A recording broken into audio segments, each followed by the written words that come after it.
Yes I am very good. آپ کیسے ہیں؟ اللہ کا شکر ہے سر. آپ کی صحت ٹھیک ہے؟ ہاں بالکل. اور خیریت ہے؟ اللہ کا شکر ہے. بس سر باقی خیریت ہے. آپ سے ریکویسٹ ہے سر, ہمارے تو سارے وہ حکومتیں بھی توڑ دی ہیں خان صاحب نے, اور اسی سے ہی منظور ہو گئے ہیں. تو الیکشن سر بھی آ گیا ہے. پتہ ہے میرا مقابلہ مولانا سے ہوتا ہے, پی ٹی ایم کا سربراہ ہے, پوری کی حکومت ہے فیڈرل کی. تو آپ الیکشن میں ڈونیشن ضرور کرنی ہے سر. چھوٹا بھائی ہوں سر آپ کا. جی جی بالکل. تو باقی مجھے بتائیں, مجھے بتائیے گا. آصف سے آپ کوآرڈینیٹ کر لینا سر. ہمارا تو بندہ آپ کا ہے نا آصف بھائی. کیا کہنے؟ ہمارا تو میں نے کہا آصف بھائی ہے نا سر آپ کے پاس. ٹھیک ہے, مجھے بتائیے گا کہ میں کیا کر سکوں. جو کوئی ہوگا اوکے. Alright, thank you. اللہ حافظ سر. یہ مختصر سی آڈیو آپ نے سنی. اب اس میں ظاہر ہے آپ کسی سے بھی, اگر میں کسی انتخابی سیاست میں ہوں, الیکشن لڑتا ہوں, اور الیکشن لڑنے کے لیے میرے پاس پیسے نہیں ہیں, میرے پاس وسائل نہیں ہیں, تو آبویسلی میں اپنے کسی دوست سے, اپنے کسی رشتہ دار سے, اپنے کسی چاہنے والے سے, جاننے والے سے ڈونیشن مانگوں گا, چندہ مانگوں گا. اور پی ٹی آئی تو ویسے بھی آپ کو پتہ ہے کہ ڈونیشن اور چندوں پر چلتی ہے, چاہے وہ امیدوار کتنا امیر کیوں ہی نہ ہو. اور ہم سب کو معلوم ہے کہ علی امین گنڈا پور کے پاس اتنا پیسہ ہے کہ وہ ہمارے صوبے کے چند امیر ترین سیاستدانوں میں ان کا شمار ہوتا ہے.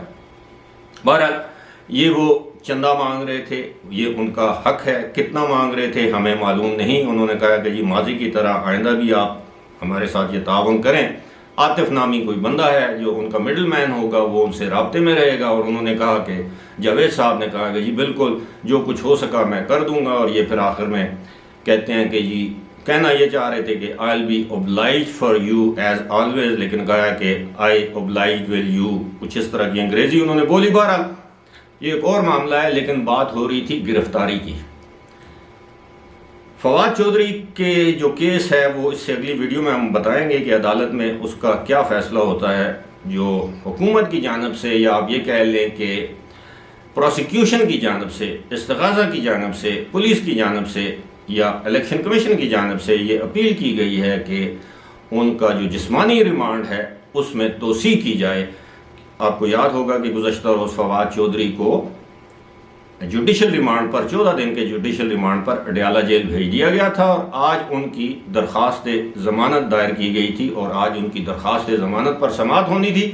لیکن اس کے برعکس اب استغاثہ نے, یعنی پروسیکیوشن نے عدالت سے یہ استدعا کی ہے, اپیل کی ہے کہ جناب ان کے جسمانی ریمانڈ میں توسیع دی جائے. ہمیں بہت سی چیزیں مطلوب ہیں جو ان سے برآمد کرنی ہے. بالکل اسی طرح جس طرح اگر آپ کو یاد ہو تو شہباز گل کے کیس میں بھی اسی طرح جوڈیشل ریمانڈ کے بعد 2 دن کے بعد عدالت نے جسمانی ریمانڈ دے دیا تھا, جس کے بعد اگر آپ کو یاد ہو پھر عمران خان نے وہ تاریخی خطاب کیا تھا, جس تاریخی خطاب میں انہوں نے ایک جج صاحبہ کو بھی دھمکی دی تھی اور عدلیہ کو سکینڈلائز کیا تھا, یا عدلیہ پر گولہ باری کی تھی, جس پر ان کے خلاف توہین عدالت کا کیس بھی بنا تھا. یہ سارے معاملات ابھی ماضی قریب میں ہم لوگ وٹنس کر چکے ہیں. لیکن علی امین کے خلاف اب ایک اور گھیرا تنگ کیا جا رہا ہے. ان کے خلاف کسی صاحب نے, کسی شخص نے, کسی شہری نے درخواست دی تھی کہ ان کے جو اثاثے ہیں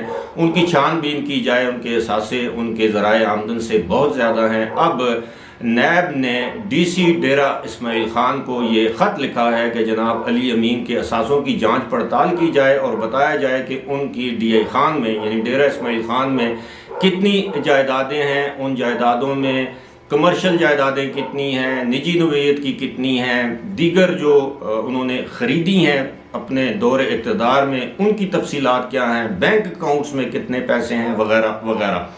تو اب اس سے یہ ثابت ہوتا ہے کہ نیب نے علی امین گنڈا پور کے خلاف انکوائری شروع کر دی ہے, اور جو ہی ان اثاثوں کی تفصیلات سامنے آتی ہیں تو علی امین گنڈا پور کو حراست میں لیا جا سکتا ہے. اگر ان کے جو بنائے گئے اثاثے ہیں ان کی مالیت 50 کروڑ سے زیادہ ہوئی, کیونکہ نیب کے جو نئے قوانین ہیں, ترمیم شدہ قوانین ہیں, اس میں اب 50 کروڑ سے زائدہ کے جو اثاثے ہیں اس پر نیب کارروائی کر سکتا ہے، ادروائز نہیں کر سکتا۔ اسی کے ساتھ ساتھ ایک اور چیز جو ہے وہ علی امین نے اسی طرح کی ایک ٹویٹ کی تھی جس میں باسٹرڈ کا لفظ استعمال کیا تھا مختلف لوگوں کے خلاف، انڈائریکٹلی اداروں کے خلاف۔ اور اب اس باسٹرڈ کے لفظ پر اگر آپ کو یاد ہو تو سینیٹر اعظم خان سواتی کی گرفتاری عمل میں آئی تھی، پھر اس کے بعد جو سلوک ان کے ساتھ ہوا وہ تاریخ کا حصہ ہے اور ہمارے سامنے ہے۔ لیکن ساتھ ہی ساتھ آپ کو یہ بھی بتاتے چلیں کہ اس وقت کہا یہ جا رہا ہے کہ علی امین اور اسد عمر دو ایسی شخصیات ہیں جن کے خلاف گھیرا تنگ کیا جا رہا ہے اور ایک ایک کر کے ان کو بھی گرفتار کیا جائے گا۔ اور یہی وجہ ہے کہ عمران خان نے گزشتہ رات قوم سے اپنے خطاب کے دوران آصف علی زرداری پر اپنے قتل کی سازش کا الزام لگایا ہے۔ پیپلز پارٹی والے بھی اس معاملے کو عدالت میں لے کر جانے کا سوچ رہے ہیں کہ وہ ثبوت مانگیں گے کہ ثبوت ان کو مہیا کیے جائیں یا عدالت کو دکھائے جائیں کہ ان کے پاس کون سے ثبوت ہیں کہ انہوں نے ایک بڑی سیاسی جماعت کے ایک بڑے رہنما یا قائد پر قتل کا الزام یا قتل کے سازش کا الزام لگایا ہے۔ عمران خان کی بنی گالہ سے سیکیورٹی واپس لے لی گئی ہے۔ اب بنی گالہ میں سیکیورٹی کو دینا کوئی تک نہیں بنتی۔ اسلام آباد پولیس کے مطابق وہ کئی مہینوں سے بنی گالہ میں مقیم ہی نہیں ہے، تو وہ ایک گھر کی سیکیورٹی کے لیے سینکڑوں جو پولیس اہلکار ہیں وہ وہاں پر تعینات تھے جن کو واپس بلا لیا گیا ہے۔ البتہ زمان پارک میں جو سیکیورٹی ہے وہ پنجاب کی جو گورنمنٹ ہے اس نے بھی اضافی سیکیورٹی واپس لے لی ہے۔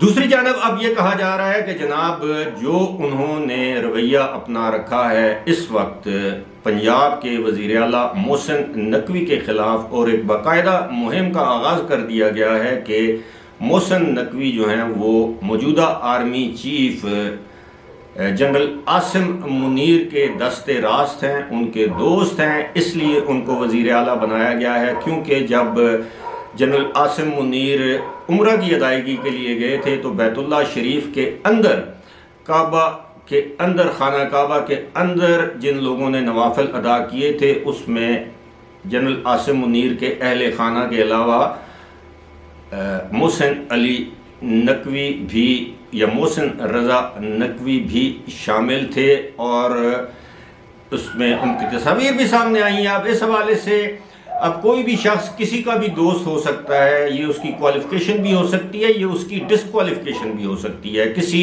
جنرل کا میں دوست ہو سکتا ہوں، یہ اس جنرل کی خوش قسمتی بھی ہو سکتی ہے، بدبختی بھی ہو سکتی ہے، یا کوئی جنرل اگر میرا عزیز ہے اور میں کسی ایسے کام میں یا سیاست میں انوالو ہوں تو وہ یقیناً اس جنرل کی خوش قسمتی بھی ہو سکتی ہے، بدقسمتی بھی ہو سکتی ہے، یا وائس ورثہ وہ میری خوش قسمتی یا میری بدقسمتی بھی ہو سکتی ہے، میری ڈسکوالیفیکیشن بھی بن سکتی ہے کہ میں کتنا بھی اہل ہوں لیکن اس جنرل کی وجہ سے، جنرل سے رشتہ داری کی وجہ سے شاید مجھے وہ عہدہ یا مقام نہ مل سکے جو ادروائز مجھے مل سکتا تھا۔ اس طرح کے معاملات ہوتے ہیں۔ بہت سے جج صاحبان ہیں جن کے داماد، جن کے بیٹے، جن کی بیٹیاں مختلف عہدوں پر فائز رہی ہیں یا رہے ہیں یا آج بھی ہیں، تو یہ رشتہ داری ہونا کوئی بڑی بات نہیں ہے۔ البتہ ایک بات طے ہے کہ اب عمران خان نے خیبر پختونخوا کے وزیر اعلیٰ اور یہاں کے وزراء کے خلاف بھی زہر اگلنا شروع کر دیا ہے۔ یاد رہے کہ خیبر پختونخوا کے جو وزیر اعلیٰ ہیں، نگران وزیر اعلیٰ اعظم خان، ان کا نام پی ٹی آئی کی جانب سے آیا اور دونوں اطراف نے اس پر، یعنی اپوزیشن، صوبے کی اپوزیشن اور اس وقت کی حکومت نے ان پر اتفاق کیا اور اتفاق رائے سے وہ وزیر اعلیٰ بنے۔ اور اب یہ کہا جا رہا ہے کہ وزیر اعلیٰ نے اپنی مرضی کے وزراء لیے، اور وزراء کے بارے میں یہ کہا جا رہا ہے کہ تمام کے تمام تقریباً 90% جو ہیں وہ اربوں پتی ہیں اور کسی کے پریشر میں آنے والے نہیں ہیں۔ اب دیکھتے ہیں آنے والے دنوں میں پہلی گرفتاری، یعنی پہلی تو نہیں، دوسری گرفتاری کس کی ہوتی ہے، اور دوسری بات یہ ہے کہ کیا شہباز گل والا معاملہ اب فواد چودھری کے ساتھ دہرایا جائے گا یا نہیں۔ فی الحال اسی کے ساتھ مجھے دیجیے اجازت۔ خدا حافظ۔